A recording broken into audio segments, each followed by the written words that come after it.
Ay, Tekniko!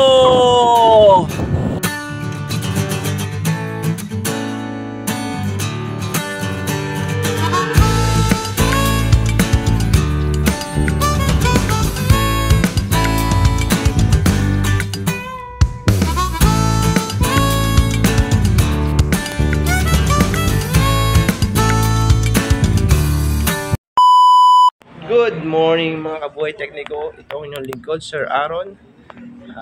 It's another day. It's Tuesday. Let's grind. So patungo po ako ngayon sa Barangay Liang upang puntahan po mga naging beneficiaryo ng coconut seedlings po. Kakamustahin ko kung nakatanim na, anong update, at syempre sa mga nabigyan ho ng ibang interventions katulad ng buto at kung ano-ano pa pong mga pananim. So sa Liang, marami ho itong mga nabigyan. So tara guys, samahan niyo po ako. Let's go.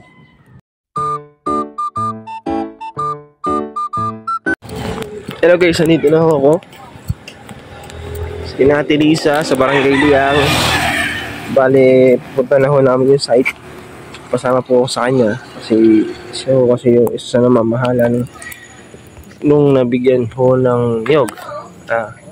Ang may-ari ko kasi samahan. So si Sir Alan Salon wala po. So sige, Ate Lisa papasama. Tara guys, kasama ko na si Ate Lisa. Ayun, punta lang kami. Tara.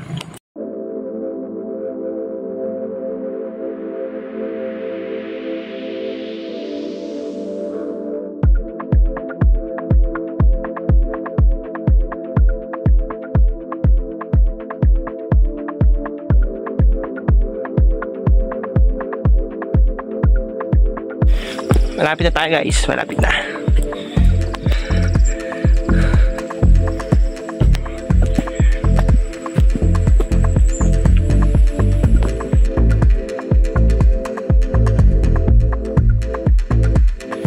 So guys, we reach our destination.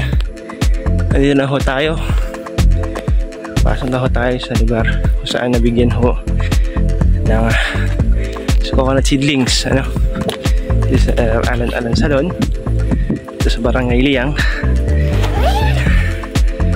Siyempre nakapagod dahil matarik ko.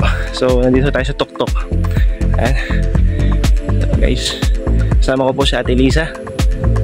Ayan si Ate Lisa. So, tara guys, samahan niyo pa ako. Tara.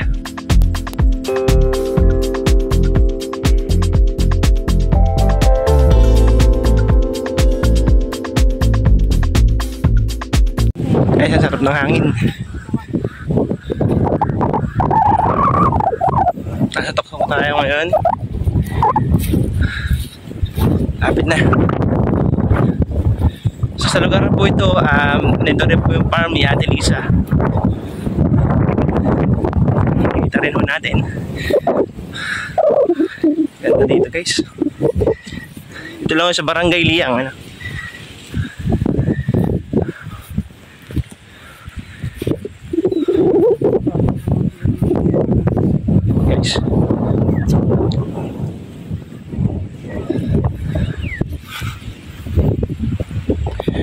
So nito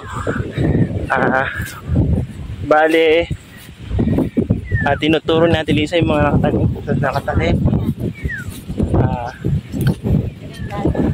So iba makapuno ba Ate Lisa? O buko pandan? Buko pandan at saka dwarf. So bale ang mga nakatanim dito yung bibigay namin dwarf, buko pandan, iba eh. Tapos guys, yun nakikita nyo yung may net tunnel yun kay Ate Lisa yun. Bisitahin ko din mamaya. So napakaganda ho dito. Tayo sa taas.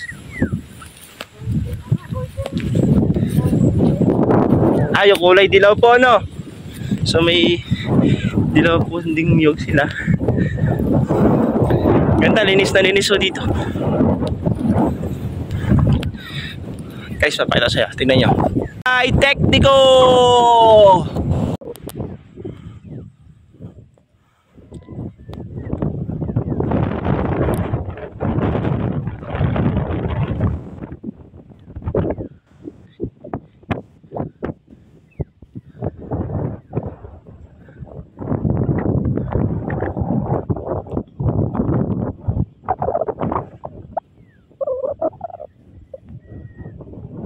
enjoy guys ang buong area para tayo nasa ibang bansa. So sa tinatayuan ko po ngayon, nasa tuktok po ako ng isang hill. So nakapaligid dun sa mga nakatanim nyog, sa mga nabigay na ho namin. Tapos iba po pinabili na po ng may-ari. So gusto talaga nilang punuin na nyog po ito. So guys, kung gusto niyo pumunta dito, pwede naman po. Sabi lang po kay Ate Lisa, for picture taking, free na. Ang ganda ho dito. Makita nyo yung tanawin, makita nyo yung Laguna de Bay. Ayun, ang Laguna de Bay. So dito, parting dito sa talikod ko, yung sa Galalan na. Tapos dito sa may kaliwa ko, ayan, yun, nakita dito ang agad. So lahat pong nabinigay namin dito nun yun, mula po sa Philippine Authority, sa PCA po, so lahat po ay naalagaan naman po. At ngayon minomonitor ko po kung okay sila, yung mga peste. So ngayon po sa base sa nakikita ko po ay wala po, magaganda. Malulusog naman po ang mga seedlings na naitanim na dito. At muli po maraming salamat po PCA sa pagtulong po dito sa bayan ng Siniluan, lalo sa mga magsasaka po upang mayabong mapaunlad po ang coconut industry dito sa bayan ng Siniluan. Siyempre po sa mga magsasaka ho na patuloy na nag-aalaga sa binibigay po ng programa pananim mula po sa taas, mula sa DA, Region 4A, sa PCA, iba po pong ahensya. So guys, tara, samahan nyo pa po ako. Dibutin natin to. Tara. Asan?